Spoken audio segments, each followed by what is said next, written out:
बता मैं तेरे कैंची में मंदिर बनाना चाह रहा हूँ, कहाँ बनाऊं? जहाँ तू कहेगा वहाँ मंदिर बनाऊंगा। अच्छा। अब पिताजी से जब ऐसा कहा, पिताजी हाथ जोड़ के बाबा से प्रार्थना करने लगी कि बाबा आप तो जो है इतने अंतर्यामी है, तीनों लोगों की आप जानते हैं और सारा भूत वर्तमान भविष्य आप बताते हैं, भला मैं आपको क्या बताऊं मंदिर कहाँ बनाना है। जब बहुत जिद कर दी तो पिताजी ने तब उस जगह के बारे में बताया जहाँ अभी वर्तमान में कैंची धाम मंदिर है। अच्छा अच्छा। पिताजी ने कहा कि बाबा अगर आप इतनी जिद कर रहे हैं तो एक जगह यहीं पर पास में है, बड़ी रमणीक जगह है और हमारे बुजुर्ग भी कहते हैं कि वहाँ पर इससे पहले कभी कमलागिरी बाबा ने, कभी सोमवारी बाबा ने तप किया है, बड़ी रमणीक भूमि है। अच्छा, किसी संत ने तपस्या करी है, रमणीक स्थल है, चल दिखा कहाँ है। मंदिर का भी अंदर का गेट है जहाँ पर ताला लगता है, उसके करीब करीब नदी के किनारे एक पत्थर में खड़े हुए और चारों ओर नजर घुमा के बाबा कहने लगे कि पूर्णानंद ठीक है, कल आऊंगा 10 बजे। अच्छा। कल देखूंगा इस जगह को। अच्छा। अभी मैं जा रहा हूँ। अच्छा। और वापस आ गए। तो मैं जरा आप कल आएंगे, कल आके कहीं फिर आप ऐसा ही न कहें कि पूर्णानंद झूठ बोलता है। ये जगह के बारे में जो आपको बता रहा हूँ, ये जगह मेरी तो है नहीं, ये तो जंगलात की जगह है। और जंगलात जो आप मंदिर बनाने की सोच रहे हैं, जंगलात अपनी 1 इंच भूमि आपको नहीं देगी निर्माण कार्य करने के लिए। अच्छा। ये तो वन भूमि है, सरकारी भूमि। फिर कल आपको दिक्कत होगी। तो महाराज बोले तूने कहा ना किसी संत ने तपस्या करी है, रमणीक स्थल है, अब तो मंदिर ही बनेगा। अच्छा। हाँ, तू जंगलात की फिक्र मत कर, जंगलात से मैं बात करूंगा।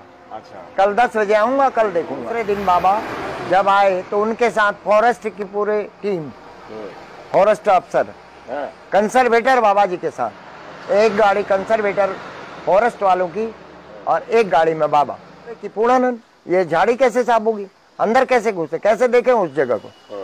पिताजी ने कहा कि बाबा अगर आप आदेश करें, झाड़ी काटना 15-20 मिनट का हमारा काम है, हम तो रात दिन यही काम करते हैं। उस समय होता भी वही था, खेती बाड़ी का काम था। तो बड़े भैया को घर दौड़ा, फिर दराती और राती गई, पिताजी लोग लगे, झाड़ी झूड़ी काटी गई। अब टीम घुसी अंदर, अंदर घुस के बाबा फिर थोड़ी ऐसे घूमे घामे सब लोग। तो बाबा फिर एक नदी का एरिया है, पूरा पत्थर ही पत्थर थे वहाँ, एक बड़े सी शिला पर फिर खड़े हो गए और महाराज के हाथ में एक फूल था, वो फूल ऐसे करके फेंक दिया और फूल गिरते ही पिताजी को बोले पूर्णानंद जिस जगह फूल गिरा वहां गड्ढा खोदो। अच्छा। तुरंत गड्ढा खोदने के आदेश करो। फिर बड़े भैया को घर दौड़ा गया, फिर गड्ढे खोदने के औजार गए, घंटी बिलचा, पिताजी लोग भैया लोग को गड्ढा खोदने में लगे। अब गड्ढा खोदते खोदते गर्मी के दिन थे, पसीने से तर, पिताजी बाबा से ऐसी पूछ बैठे कि बाबा गड्ढा तो हम खोद देंगे, जरा हमें बताइए इस गड्ढे में आपको क्या करना है, इसका मकसद बताइए, क्या पर्पज है गड्ढे का, हम उस हिसाब से गड्ढे को बना देंगे। तो बाबा बोले कि तूने कहा ना किसी संत ने तपस्या करी है, तो इस जगह पर उसकी धुनी है, राख निकलेगी इसमें नीचे। अच्छा। जहां तक राख निकले वहां तक खोदो। अब पिताजी लोग खोदने में लगे रहे और वो सच्ची सच्ची में जैसे ही गड्ढा 1.5 फीट का गहरा हुआ, उसमें से नीचे सारी राख निकलनी शुरू हो गई। और राख निकलते निकलते और जब उस गड्ढे की पूरी सफाई की गई तो इनसे पहले जो संत सोमवारी बाबा ने वहां पर तप किया था, उनकी पूरी धुनी निकल गई। निकलते ही बाबा बोले कि पूर्णानंद बस हो गया, अब इसके आगे मैं हनुमान जी की स्थापना करूंगा और तू मेरा साथ देगा। तो बाबा ने सीधे फॉरेस्ट अधिकारी, कोई सोनी साहब करके थे जो उस समय कंजर्वेटर थे, तो उनको बोला कि इशारा किया, इतनी लगभग भूमि चाहिए मेरे को, यहाँ पर मंदिर बनाना है। और उस कंजर्वेटर ने बाबा को प्रणाम करते हुए कहा कि बाबा ये तो हमारे बस में नहीं है, हम तो खाली सरकारी नौकर हैं और आप ये धुनी तो है ही, एक झोपड़ी बना लो, अपनी धुनी जमा लो। अच्छा। इतना तो चलेगा, लेकिन जो आप निर्माण कार्य करने की सोच रहे हैं, मंदिर बनाने की, ये हमारे बस में नहीं है, ये तो हाई लेवल का मामला है। अच्छा, मंत्री करेगा? कौन है मंत्री? पूछ दिया कि कौन मंत्री करेगा। तो उस समय चौधरी चरण सिंह जी यूपी के वन मंत्री, उन्होंने बताया कि चौधरी चरण सिंह है वन मंत्री, वही इस काम को कर पाएंगे। ठीक तीसरे दिन बाबा की फिर वही चमत्कारिक क्रिया जो मैं आपको अभी बताया ना कि बाबा एक साथ कई जगह दर्शन दे देते थे। चरण सिंह को भी बाबा ने जरूर कोई ना कोई चमत्कार दिखाए होंगे। तो चरण सिंह मई काफिले के तीसरे दिन कैंची धाम बाबा के साथ पहुंच गए। बाबा सब रोड पे इकट्ठे हुए और नदी पार उतरे। चरण सिंह को सीधे उस धोनी के पास गई पूरी टीम। धोनी के पास पहुंचते ही बाबा ने चरण सिंह से कहा कि चरण सिंह मैं यहाँ पर मंदिर बनाना चाह रहा हूँ, कैसा रहेगा?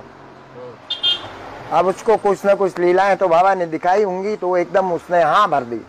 उसने कहा बाबा ये तो बहुत रमणीक स्थल है, ऊपर से आप मंदिर बनाने की सोच रहे हैं, ये तो बहुत अच्छा रहेगा, बनाइए आप मंदिर। कितना बड़ा मंदिर बनाना है, कितनी भूमि आपको चाहिए?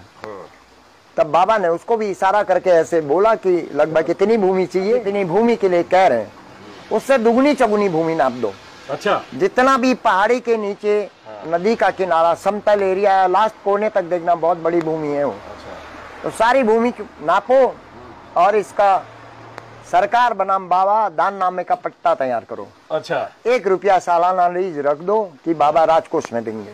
अच्छा, सालाना लीज पर सारी भूमि नापने के लिए और पट्टा बनाने के लिए आदेश कर दिए। चरण सिंह से बोले कि चरण सिंह तू तो भाई बहुत बड़ा आदमी है, बहुत बड़ी कुर्सी में बैठा है, अच्छा, कड़क बहुत बोलता है, अच्छा, कड़क मत बोला कर, अच्छा, तू तो भक्त आदमी है, तूने तो आज मेरा बहुत बड़ा काम कर दिया, मेरे मंदिर बनाने की राह बड़ी आसान कर दी।